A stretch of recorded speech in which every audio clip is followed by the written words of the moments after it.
ألا بذكر الله تطمئن القلوب.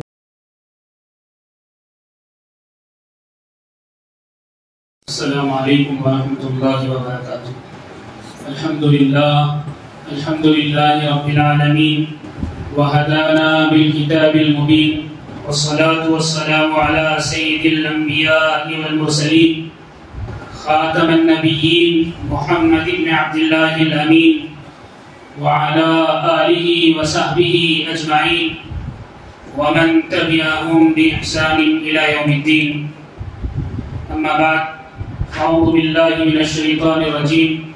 بسم الله الرحمن الرحيم. يا أيها الذين آمنوا قوا أنفسكم وأهليكم نارا وقودها الناس والحجارة. صدق الله العلي العظيم. وقال النبي صلى الله عليه وسلم: أكرموا أولادكم وأحسنوا أدبهم، أو كما قال عليه الصلاة والسلام. بزرگان محترم اور عزیز دوستوں اور ساتھیوں، بچے ہر معاشرے میں، ہر قوم میں، ہر ملک کے لیے مستقبل ہوتے ہیں. بچے دنیا اور آخرت میں ہمارے لیے زیادہ راہ ہیں. اگر ان کی صحیح تربیت ہو جائے، ان کی صحیح تعلیم ہو جائے، ان کو صحیح سے سدھار دیا جائے، ان میں اخلاق پیدا کر دیا جائے، ان میں اسلامی تہذیب اور تمدن رچا اور بسا دیا جائے، تو پھر واقعتاً دنیا اور آخرت میں یہ توشہ ہے. اس وقت سب سے بڑا مسئلہ یہ ہے، ہر گھر پریشان رہتا ہے کہ ہم بچوں کی تربیت کیسے کریں. یقیناً فتنے اتنے بڑھ چکے ہیں کہ کوئی گھر، کوئی انسان ان فتنوں سے محفوظ نہیں ہے. آج ڈیجیٹل دور ہے، الیکٹرانک زمانہ ہے، اور اس زمانے میں موبائل نے، انٹرنیٹ نے وہ گل کھلائے ہیں کہ بچے بڑوں کے احکامات یا ان کی باتیں سننے سے دور بھاگتے ہیں.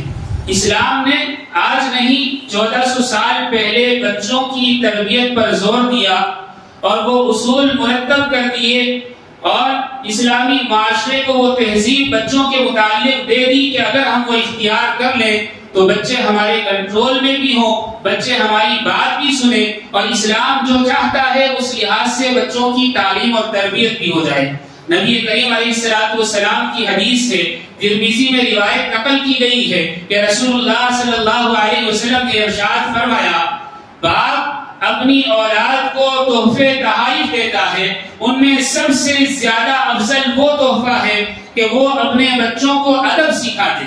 اللہ اکبر، یہ بڑا تحفہ ہے، اور آج کے اس زمانے میں اس پر دھیان نہیں دیا جاتا، خیال نہیں کیا جاتا. اور جو خیال کرنے والے ہیں وہ کہتے ہیں کہ ہم مجبور ہیں، بچے ہماری بات نہیں سنتے.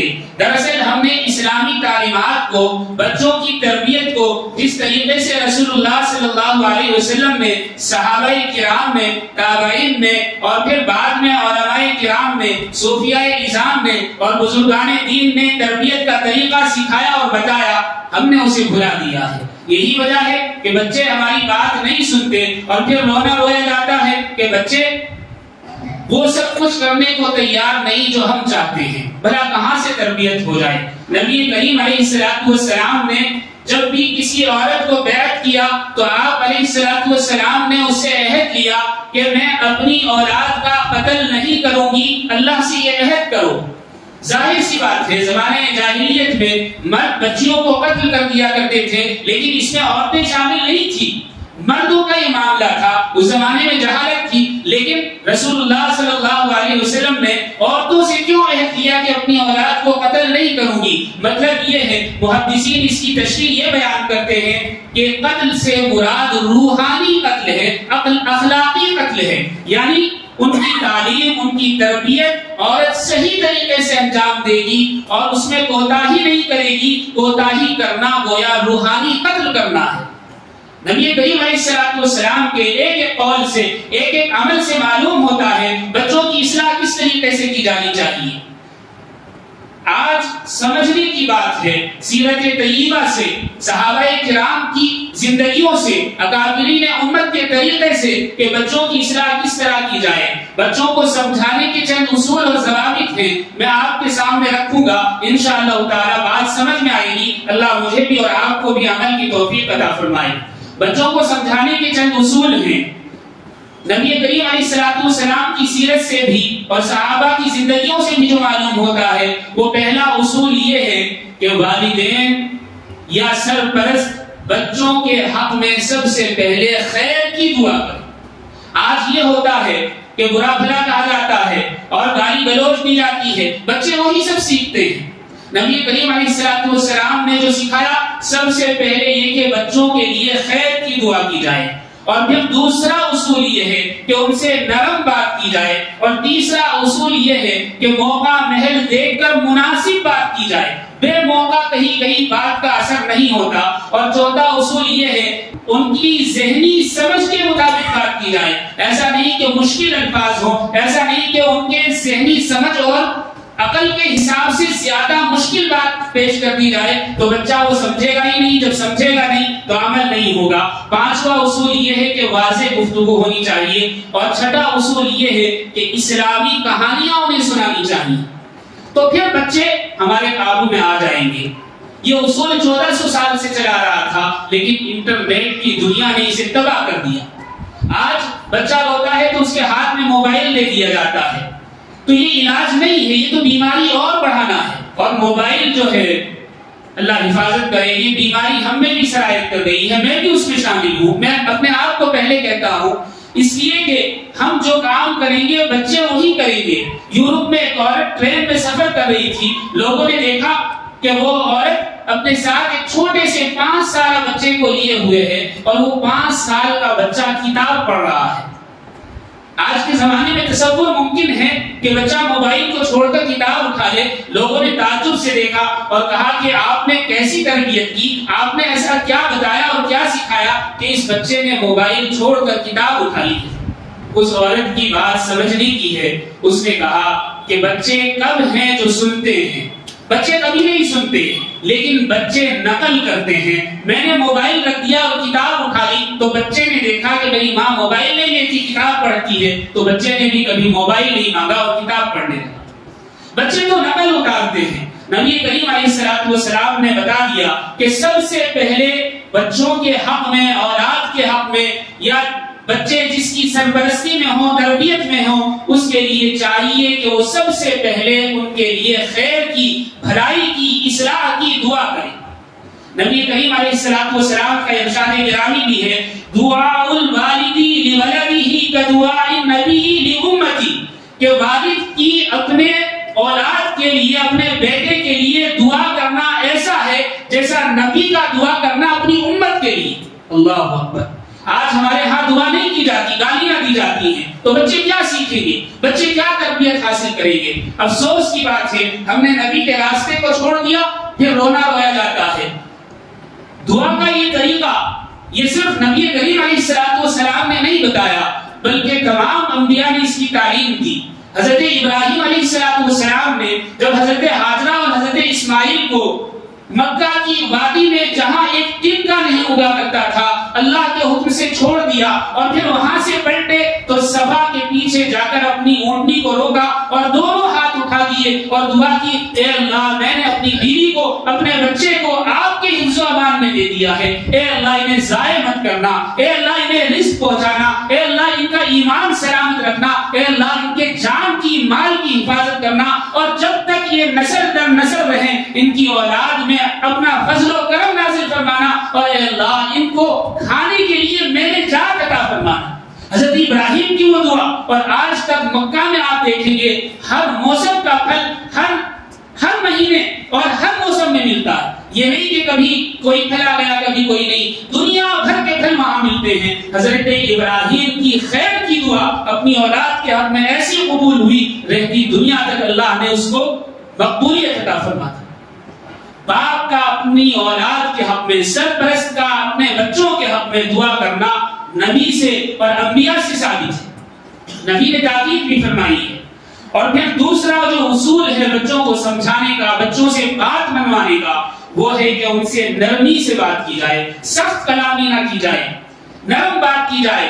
اور نرم بات کرنے کا طریقہ رسول اللہ صلی اللہ علیہ وسلم نے ارشاد فرما دیا. آپ علیہ السلام غزوہ حنین سے سن 8 ہجری میں واپس تشریف لا رہے تھے. صحابہ کی بڑی جماعت آپ کے ساتھ تھی. ایسے میں آپ جورانہ کے مقام پر پڑاؤ ڈال. نبی کریم علیہ السلام کے حکم پر صحابہ نے جورانے کے مقام پر پڑاؤ ڈالا اور نماز ادا کرنے کے لیے اذان دینے لگے. کچھ لکڑیاں اکٹھی کرنے لگے تاکہ آگ جلائی جا سکے، کھانا پکایا جا سکے. ایسے میں کفار کے نوجوان لڑکے، ابھی عمر پختہ نہیں ہوئی تھی، ابھی بالکل جوانی کی شروعات تھی، 10 نوجوان لڑکے وہاں سے گزر رہے تھے. انہوں نے اذان کی آواز سنی تو مسلمانوں کا اور اذان کا مذاق اڑانے لگے. اور مذاق اڑانے کے لیے وہی الفاظ یاد نہیں آ رہے تھے تو اسی لہجے میں کچھ گنگنانے لگے.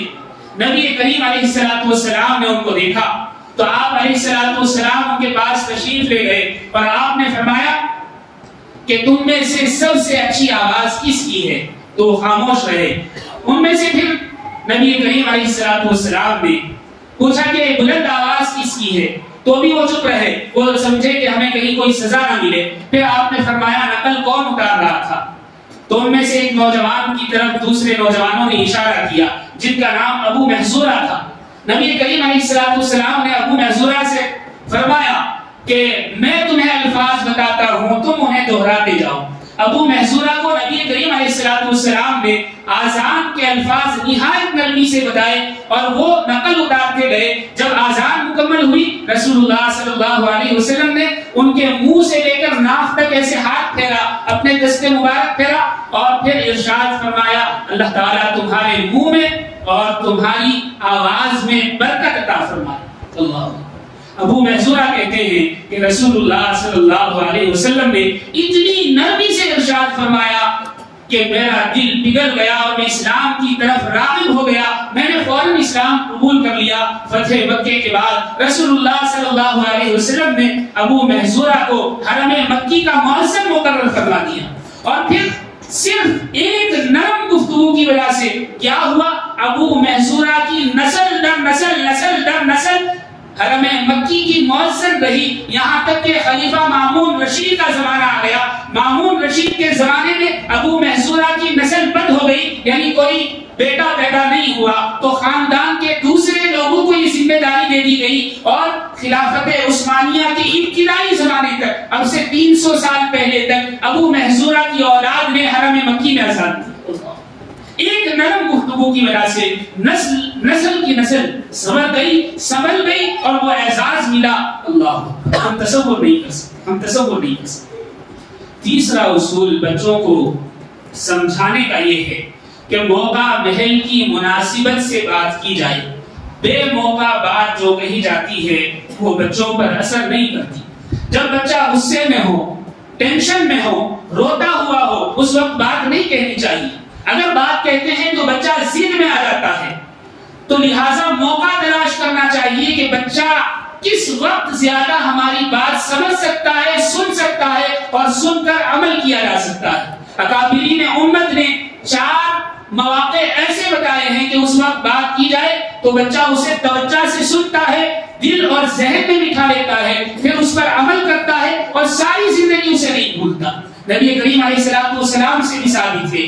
ایک موقع تو وہ ہے کہ جب بچہ کسی گاڑی پر سواری پر سوار ہو تو مختلف مناظر اور چیزیں اسے نظر آتی ہیں تو وہ چونکہ ایک جگہ بیٹھا رہتا ہے اور بھاگ دوڑ نہیں کر سکتا، اس کا جسم شرارت نہیں کر سکتا تو ذہن دوڑنے لگتا ہے اور مختلف سوالات اس کے ذہن میں آتے ہیں. بچہ چونکہ خالی ہوتا ہے اس وقت وہ بہت سارے سوال کرتا ہے. اگر اس کو صحیح جواب دیا جائے اور اس وقت جو بات اس کے ذہن میں بٹھا دی جائے، ڈال دی جائے، مرتے دم تک اس کے سینے سے، اس کے ذہن سے وہ بات نہیں نکل سکتی. نبی کریم علیہ السلام کے متعلق ایک صحابی بیان کرتے ہیں کہ میں رسول اللہ صلی اللہ علیہ وسلم کے پیچھے اونٹنی پر ایک مرتبہ سوار تھا اور میں بچہ تھا، بڑا نہیں تھا، میں بہت ساری باتیں کرتا جا رہا تھا. رسول اللہ صلی اللہ علیہ وسلم کے ارشاد فرمایا یا غلامی، اے میرے بیٹے سنو، تم اللہ کو اپنے دل میں بسا لو تو اللہ کو ہمیشہ اپنے سامنے پاؤ گے۔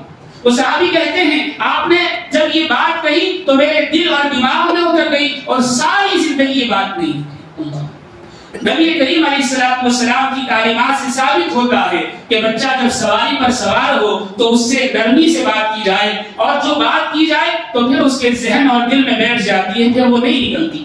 اسی طرح بچے سوتے وقت موڈ میں ہوتے ہیں، اس وقت بہت ساری چیزیں ان کے ذہن میں آتی ہیں، وہ سوالات کرتے ہیں، کہانیاں سننا چاہتے ہیں۔ اگر ان کو اسلامی کہانیاں سنائی جائیں، صحابہ کے واقعات سنائے جائیں، اور پھر بزرگان کے واقعات سنائے جائیں، انبیاء کے واقعات سنائے جائیں تو ان کے دل منور ہو جاتے ہیں، ان کی زندگیاں سنور جاتی ہیں۔ بے شمار واقعات ہیں، ہمارے اکابرین کی زندگیاں اٹھا کر دیکھ لیں، معلوم ہوگا ان کو ان کے والدین نے بچپن میں کہانیاں سنائی، اسلامی واقعات سنائے تو ان کی ایسی تعلیم اور تربیت ہو گئی کہ وہ وقت کے امام بن گئے۔ امام غزالی کے متعلق آتا ہے کہ پہلے آپ کے والد کے ہاں کوئی اولاد نہیں ہو رہی تھی، 8 سال کے بعد اولاد ہوئی، جڑوا بیٹے ہوئے، ایک کا نام رکھا احمد غزالی، ایک کا نام رکھا محمد غزالی۔ باپ کا بچپن میں انتقال ہو گیا، ماں نے سوتے وقت بچوں کو صحابہ کے، انبیاء کے واقعات سنائے، نتیجہ کیا نکلا؟ دونوں اپنے وقت کے امام بنے، اور آج کوئی کتاب ایسی نہیں ملتی جہاں غزالی نام نہ لکھا ہوا۔ تو معلوم ہوا بچوں کو سوتے وقت جو کچھ بتایا سکھایا جاتا ہے وہ یاد کر لیتے ہیں، ان کے ذہن نشین ہو جاتا ہے۔ علماء نے تیسری بات جو لکھی وہ یہ کہ بچے جب دسترخوان پر ہوں تو ان کا دماغ بہت تیزی سے چلتا ہے، اور وہ مختلف باتیں ان کے ذہن میں گردش کرتی ہیں اور پھر وہ سوالات کرتے ہیں۔ تو ماں باپ کو نہیں چاہیے کہ اس وقت ان کو ڈانٹا جائے، ڈانٹنا نہیں چاہیے، ان کی اصلاح کر دینی چاہیے آہستہ سے، نرمی کے ساتھ۔ نبی کریم علیہ السلام کے ساتھ ایک مرتبہ عمر بن سلمہ کھانا کھا رہے تھے، یہ بچے تھے، ان کی عمر 8 یا 9 سال تھی، تو ان کا ہاتھ رکابی میں کبھی ادھر جاتا، کبھی ادھر جاتا، کبھی ادھر جاتا۔ میں اور آپ ہوتے تو بچے کو ڈانٹ دیتے۔ نبی کریم علیہ السلام نے دیکھا کہ عمر بن سلمہ جو ہیں وہ کبھی ہاتھ ادھر ڈالتے ہیں، کبھی ادھر ڈالتے ہیں، اور بولے جا رہے ہیں، بولے جا رہے ہیں، بولے جا رہے ہیں۔ تو نبی کریم علیہ السلام نے نہایت نرمی سے ارشاد فرمایا، سم اللہ ومما یلی، اللہ کا نام لو اور اپنے سامنے سکھاؤ۔ حضرت عمر بن سلمہ فرماتے ہیں ساری زندگی مجھے یہ بات یاد رہی، کتنے پیارے انداز سے فرما دیا، اللہ کا نام لو اپنے سامنے سکھاؤ۔ نبی کریم علیہ السلام نے عملاً بتایا کہ کس طریقے سے تربیت کی جانی چاہیے۔ چوتھا اصول جو ہے وہ یہ کہ بچہ جب بیمار ہوتا ہے تو وہ پریشان ہوتا ہے، اس کے ذہن میں مختلف باتیں گردش کرتی ہیں، اور خالی لیٹے لیٹے بہت سارے سوال اس کے ذہن میں آتے ہیں، اور اس وقت جب نرمی سے محبت سے اس سے بات کی جائے تو پھر وہ ساری زندگی بات نہیں نکلتی۔ نبی کریم علیہ السلام کے پاس ایک یہودی بچہ آیا کرتا تھا، تقریباً 12 سال عمر تھی اس کی۔ نبی کریم علیہ السلام نہایت نرمی سے اس کے ساتھ معاملہ فرماتے، کچھ کھانے کو دے دیا کرتے، وہ کبھی آپ کے پاس بیٹھ جاتا، کبھی آپ سے گفتگو سنتا، کبھی چلا جاتا، کبھی آپ اس سے مذاق بھی فرما لیا کرتے۔ ایک مرتبہ وہ چند دن نہیں آیا تو صحابہ سے معلوم کیا ایک یہودی بچہ آیا کرتا تھا، وہ کہاں گیا؟ لوگوں نے بتایا اے اللہ کے نبی وہ بیمار ہے۔ نبی کریم علیہ السلام اس کی عیادت کے لیے تشریف لے گئے، وہ بستر مرگ پر تھا، بیماری ایسی تھی کہ وہ اس سے سنبھل نہیں سکتا تھا۔ نبی کریم علیہ السلام نے اس کی تیمارداری کی، اور آپ علیہ السلام نے اس کے والد کو تسلی دی۔ اس کے والد اگرچہ یہودی تھے لیکن وہ ادب کے ساتھ کھڑے ہو گئے کہ مسلمانوں کا سردار میرے اس چھوٹے سے گھر میں آیا اور میرے بچے کے لیے آیا، میری کوئی بڑی حیثیت نہیں، اس کے باوجود مسلمانوں کا سردار میرے گھر میں آیا۔ اس نے عزت افزائی کی، بٹھایا، ادب سے کھڑا رہا۔ نبی کریم علیہ السلام نے دیکھا کہ بچے پر نزا کی کیفیت ہے تو آپ علیہ السلام نے بچے سے ارشاد فرمایا، بیٹا آپ کلمہ پڑھ لو، آپ کلمہ پڑھ لو، گواہی دو کہ اللہ کے سوا کوئی معبود نہیں اور میں اللہ کا آخری رسول ہوں۔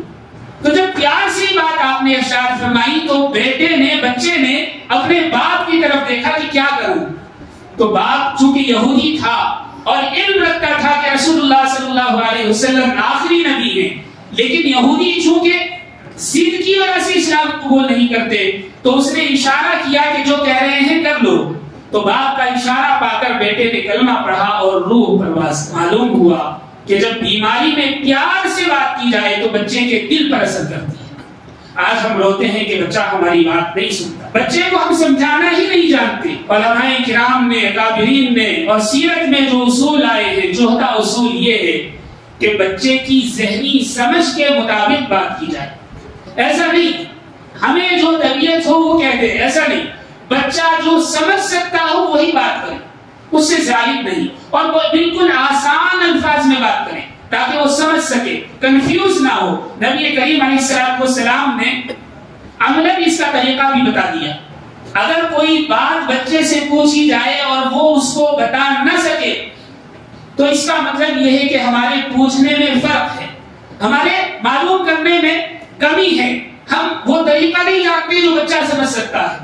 جنگ بدر کے موقع پر جب صحابہ نے پڑاؤ ڈالا تو دیکھا کہ ایک 12-13 سال کا بچہ بکریوں کو چراتے ہوئے جا رہا ہے. صحابہ نے دیکھا کہ یہ کافروں کے لشکر میں بھی رہتا ہے اور بکریاں چرانے بھی جاتا ہے. تو نبی کریم علیہ السلام نے جن صحابہ سے کہا کہ معلوم کرو کہ کفار کا لشکر کتنا ہے، اندازہ ہو جانا چاہیے تاکہ ہماری تیاری اسی حساب سے ہو. صحابہ نے دیکھا لیکن اندازہ نہیں ہوا. ٹینٹ جو لگے ہوئے تھے دور تک لگے ہوئے تھے، پتہ نہیں چل رہا تھا کتنے لوگ ہیں. تو صحابہ نے اس بچے کو پکڑ لیا اور پوچھا کہ یہ بتاؤ کہ تم کافروں کے لشکر میں جاتے ہو تو کتنے لوگ ہیں؟ تو بچہ کبھی کہتا کہ 200 ہیں، کبھی کہتا 500 ہیں، کبھی کہتا 2000 ہیں. بچے کی سمجھ میں نہیں آ رہا تھا، چونکہ اندازہ نہیں لگا پا رہا تھا اس لیے وہ جواب نہیں دے رہا تھا. ایک صحابی نے 2-4 تماچے اس بچے کو مار دی. نبی کریم علیہ السلام نے دیکھا تو آپ نے بلایا کہ آؤ کیا بات ہے. کہا کہ اللہ کے نبی کافروں کے ساتھ رہتا ہے لیکن بتا نہیں رہا ہے کہ کافر کتنی تعداد میں ہیں. آپ علیہ السلام نے فرمایا ایسے بچوں سے بات نہیں کرتے.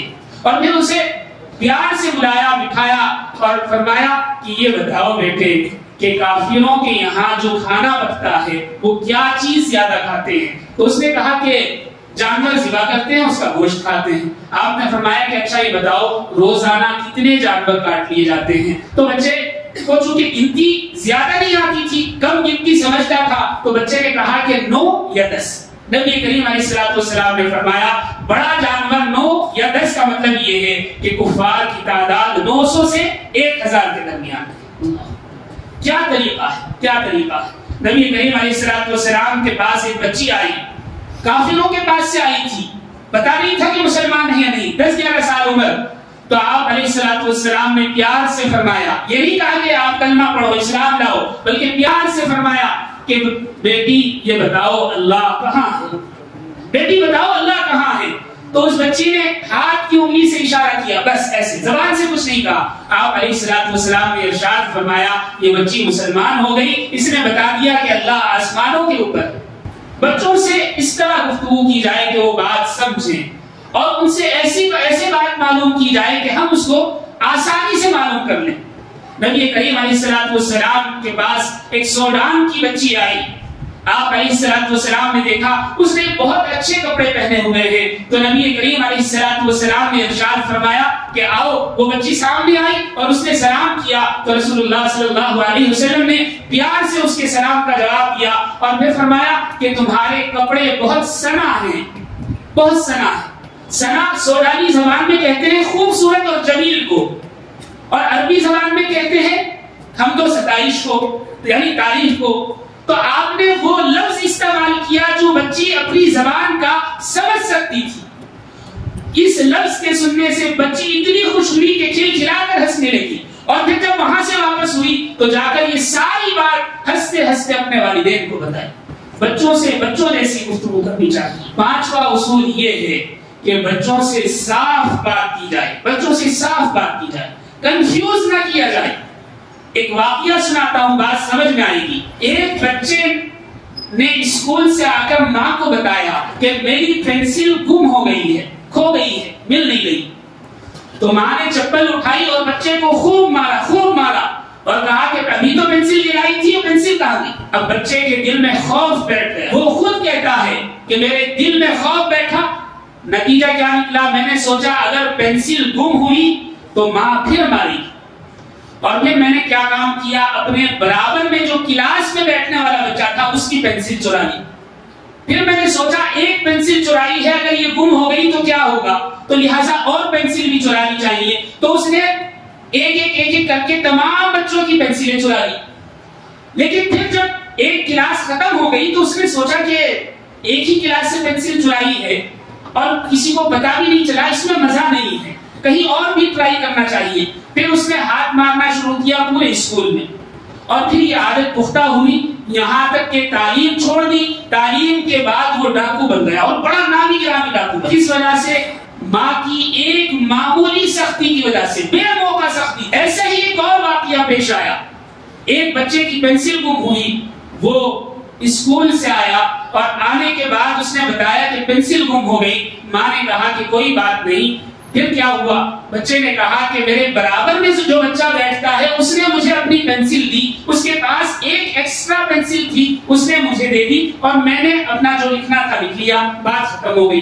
ماں نے کہا کہ بیٹا اچھا نہیں. بچے نے کہا ماں آپ کیا کہتی ہیں؟ تو ماں نے کہا کہ بیٹا آپ نے اچھا نہیں کیا. تو بچے نے کہا کہ میں نے غلط کیا کیا ہے؟ ماں نے کہا کہ بیٹا آپ پینسل لینے والے نہیں دینے والے بنو. اور پھر ماں نے بچے کو 2 پینسلیں منگا کر دی اور کہا کہ جب کلاس میں کسی کی پینسل گم ہو جائے تو یہ پینسل اپنے پاس رکھنا اور اس پینسل کا نام رکھ دو تم قلم الحسنات، نیکیوں کا پین.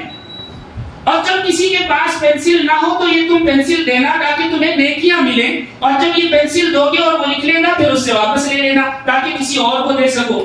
تو بچے نے ایک کر کے 6 پینسل اپنے پاس رکھ لی. اب کیا ہوا، بچہ پہلے پڑھا نہیں کرتا تھا، کمپلینٹ آیا کرتی تھی. جب بچہ پینسل دینے لگا تو بچوں میں مقبول ہو گیا.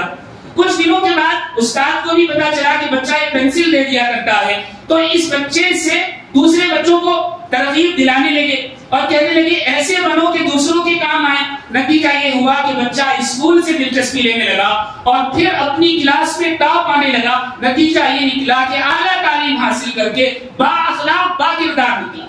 ایک واقعہ پینسل گم ہونے کا، لیکن 2 نتیجے. وجہ کیا ہے کہ ہم بچوں کو تربیت کرنا نہیں جانتے. اللہ مجھے بھی اور آپ کو بھی عمل کی توفیق عطا فرمائے. چھٹا اصول یہ ہے کہ بچوں کو کہانیاں سنائی جائیں، سچی کہانیاں، اونٹ، مرغا، گائے، بیل اور ہاتھی، شیر وغیرہ کی نہیں. نبی کریم علیہ السلام کی تعلیمات میں بھی آتا ہے کہ بچوں کو ڈرایا نہ جائے کہ فلاں چیز کھا لے گی، فلاں چیز کاٹ لے گی، بلکہ ان کو بتایا جائے کہ اس کی حقیقت کیا ہے. سچے واقعات سنائے جائیں. جب سچے واقعات سنیں گے تو پھر نتیجہ کیا نکلے گا. چند سالوں پہلے اسکول میں جو استاد تھے، عرب ملک کی بات ہے کہ بچوں سے پوچھ رہے تھے، نرسری کے بچوں سے، کہ آپ کیا بننا چاہتے ہیں. کسی نے کہا میں ڈاکٹر بننا چاہتا ہوں، کسی نے کہا میں انجینئر بننا چاہتا ہوں، کسی نے کہا عالم بننا چاہتا ہوں، کسی نے پائلٹ کہا، کسی نے کچھ کہا. ایک بچے کا نام آیا تو اس نے کہا کہ میں صحابی بننا چاہتا ہوں. استاد کو بڑا تعجب ہوا. استاد نے کہا کہ بیٹے آپ صحابی بننا چاہتے ہیں؟ کہا کہ ہاں میں صحابی بننا چاہتا ہوں. تو استاد کو تجسس ہوا، صحابی تو کوئی بن نہیں سکتا، یہ بچہ ایسی آرزو کیوں کرتا ہے. تو اس کے گھر والوں سے ملے تو پتا چلا کہ رات میں ماں صحابہ کا ایک واقعہ ضرور سناتی ہے تو بچے کے دل میں صحابہ کی قدر بیٹھ گئی. تو بچہ چاہتا ہے کہ میں صحابی بن جاؤں. جب ایسا ماحول ہوتا ہے دوستو، پھر بچے وہ تیار ہوتے ہیں، ان میں وہ نکھار آتا ہے کہ بڑے بھی سیکھتے ہیں، بڑے بھی سیکھتے ہیں. ایک استاد نے بچے سے پوچھا کہ بیٹا بتاؤ، نرسری کلاس کا بچہ، اس سے پوچھا استاد نے کہ بیٹا یہ بتاؤ کہ ہمارے نبی کا نام کیا ہے. بچہ کھڑا ہو گیا، گردن جھکا لی، جواب نہیں دیا. استاد نے کہا کہ میں نے سب کو بتایا تھا کہ ہمارے نبی کا نام کیا ہے، لیکن یہ تم نے یاد کیوں نہیں کیا. اس نے کہا کہ مجھے یاد ہے. تو کہا کہ بتاؤ، لیکن بچے نے نام نہیں بتایا. پہلے بچے کو استاد نے ڈانٹا، پھر برا بھلا کہا، اس کے بعد لکڑی اٹھا کر ہاتھ پر ایک مارا. بچے نے پہلی مرتبہ مار کھائی تھی، رونے لگا. روتے روتے جب آنسو نکلے تو استاد کا دل نرم ہو گیا. استاد نے کہا کہ اچھا ٹھیک ہے، لنچ کے بعد یہی سوال میں پھر کروں گا، پھر جواب دینا. دوپہر کے وقفے میں بچے کھانے سے فارغ ہوئے، پھر استاد کلاس میں آئے اور بچے کو کھڑا کیا اور کہا کہ بیٹا بتاؤ ہمارے نبی کا نام کیا ہے. بچے نے کہا حضرت محمد صلی اللہ علیہ وسلم. استاد نے کہا کہ بیٹا جب تمہیں آتا تھا تو پہلے کیوں نہیں بتایا. تو بچے کی بات پر قربان جائیے، میرے اور آپ کے سیکھنے کے لیے ہے. بچے نے کہا کہ استاد محترم میں یتیم بچہ ہوں، میرے والد کا انتقال ہو گیا، وہ مجھے روزانہ انبیاء علیہ السلام کی کہانیاں سنایا کرتے تھے۔ انہوں نے جب آخری کہانی سنائی تھی تو میرے والد نے فرمایا تھا کہ بیٹا جب نبی کا نام آئے تو صلی اللہ علیہ وسلم کہنا، اور پھر فرمایا کہ بیٹا جب بھی نبی کا نام لو تو بلا وضو مت لینا، وضو کے ساتھ لینا۔ جب آپ نے معلوم کیا تو میرا وضو نہیں تھا، لنچ ٹائم میں نے وضو کیا، پھر رسول اللہ صلی اللہ علیہ وسلم کا نام بتایا۔ استاد رونے لگے، بچے کو گلے سے لگا لیا اور کہا کہ پڑھاتے پڑھاتے ساری زندگی گزر گئی، جو سبق تو نے مجھے سکھایا ہے مجھے کبھی نہیں آتا تھا۔ جب بچوں کی تربیت ہوتی ہے میرے بھائیوں، ایسے ہی بچے نکلتے ہیں۔ استاد نے کہا کہ بیٹا ایک نعت سناؤ، تو بچے نے کہا مجھے نعت نہیں آتی۔ استاد نے کہا کہ بیٹا پڑھو۔ کیا پڑھو؟ وہ نبیوں میں رحمت لقب پانے والا۔ تو بچے نے پڑھا وہ نبیوں میں رحمت لقب پانے والے۔ شاعر نے کہا والا، تو بچے نے کہا والے۔ تو استاد نے کہا کہ ایسا نہیں ہے، یہ شعر کا وزن خراب ہوتا ہے۔ بچے نے کہا کہ استاد شعر کا وزن خراب ہوتا ہے تو ہوتا ہے، لیکن نبی کی بے ادبی میں نہیں کر سکتا۔ اگر یہ باتیں ہم سیکھ لیں میرے بھائیوں تو ہمارے بچے بھی سیکھ لیں، ہمارے بچے بھی سیکھ لیں۔ نبی کریم علیہ السلام کی تعلیمات سے ہمارے کابرین نے جو مختلف اصول اور ضوابط بتائے ہیں، میں نے آپ کے سامنے چند رکھے، ان میں سے اصل جو ہے 3 باتوں کی طرف توجہ دے دی جائے تو ساری چیزیں آہستہ آہستہ آ جائیں گی۔ وہ کیا؟ ایک تو یہ کہ بچوں کو ہمیشہ ہمیشہ سچ بولنے پر تیار کریں۔ جب ہم جھوٹ بولیں گے تو بچے بھی جھوٹ بولیں گے، اور جب ہم انہیں سچائی کی تلقین کریں گے تو بچے بھی سچ بولیں گے۔ اور دوسرا اصول یہ کہ انہیں نمازوں کا پابند بنایا جائے، اور تیسرا اصول یہ کہ انہیں خدمت پر معمور کیا جائے۔ ایسا نہیں کہ حکم دے دیا کہ آپ یہ کرو، بلکہ ساتھ کریں کہ ایسا کرنا چاہیے، تو بچے بھی ساتھ میں شامل ہو جائیں گے۔ نبی کریم علیہ السلام کی حدیث ہے، آپ نے ارشاد فرمایا بچوں کو ادب سکھاؤ، تمہارا یہ فعل، یہ کام روزانہ 1 سا صدقہ کرنے کے برابر ہے۔ اللہ، ایک عمل سکھا دیا تو جب تک بچہ حیات ہے تب تک روزانہ 1 سا یعنی 1.25 کلو کوئی چیز صدقہ کرنے کے برابر ہے۔ اور ایک اور حدیث ہے، نبی کریم علیہ السلام نے ارشاد فرمایا نیکی کے کاموں میں اپنی اولاد کی مدد کرو۔ اللہ۔ اور پھر ایک اور حدیث ابن ماجہ میں ہے، نبی کریم علیہ السلام نے ارشاد فرمایا اپنی اولاد کا واجبی اکرام کرو، یعنی ایک لمٹ کے ساتھ، عزت کے ساتھ پیش آؤ۔ ایسا نہیں کہ بات بات پر گالی، بات بات پر برا بھلا، بات بات پر سختی، بلکہ واجبی اکرام کرو۔ اور پھر فرمایا انہیں ادب بھی سکھاؤ۔ ایک اور حدیث ہے، نبی کریم علیہ السلام نے ارشاد فرمایا لوگوں بچوں کی عزت کیا کرو، ان کی عزت کرنا جہنم کا پردہ ہے۔ اور پھر آپ نے ارشاد فرمایا ان کے ساتھ مل کر کھانا جہنم کی آگ سے بچاؤ ہے۔ اللہ مجھے بھی اور آپ کو بھی عمل صالح کی توفیق عطا فرمائے۔ وآخر دعوانا ان الحمدللہ رب العالمین۔ کعبے پہ پڑی جب پہلی نظر، کیا چیز ہے دنیا بھول گیا، کیا چیز ہے دنیا بھول گیا۔